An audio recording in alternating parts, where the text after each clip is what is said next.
Ayan mga bossing, yan, nandito na sila bossing ngayon, sila madam. Kukulay na tong unit na to na yung may kambal, no. Kambal po sila, parehas na parehas din yung mags, parehas din yung color, parehas din yung unit. Yung parehas Mitsubishi pero magkaiba yung may-ari. Ayan. Ito na yung unang may-ari mga bossing na kumuha. Ayan na. Ayan na mga bossing. Actually nauna talaga to. Ito talaga tong unit na to. Nauna talaga silang nagpa-reserve nito, nauna din silang nagpa-repaint, pipintura. Yan. Kaya napagsabay lang kasi gawa nung malakas ang ulan.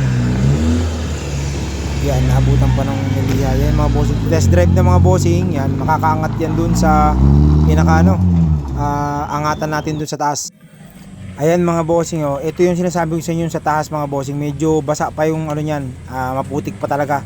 Ayan mga bossing, oh. Yan, pag hindi nga mahina-hina yung makina mo mga bossing, hindi ka makakaakyat diyan. Ayan, oh. Ayan mga bossing, oh. Oh, sipol, di ba? Ayan mga bossing. Nakatalo ako sa iyo. Nakabalo ka? Boss. Doon mo yan matitestingan sa yung alampahon ganon? Oo. Yan. Protest mo doon sa may pangat, yung pinaka yung pa ganon? Oo. Pag nagka-aberya, tawagan mo ko. At mayroon nakaantabay sa inyo na ano, na yan oh, mga tao ko. Kuya Wing talagang panalo lagi sa pagtulong. Hindi mapalabang pagkatama ang sinusulong. Lumalaban ang patas at yung kinakailangan. Tutulong ng tutulong sa mga nangangailangan. Kita sa negosyo ay ibibigay pa upang ang mga kapos ay kanyang maisalba.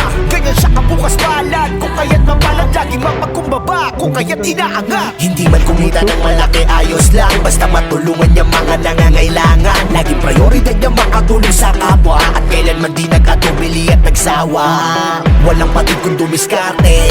Para sa iba ay makatulong lagi. Kuya Wing, isa sa mga tao na pambihira. Kuya Wing, isang mabuting halimbawa. Basta Wing Garage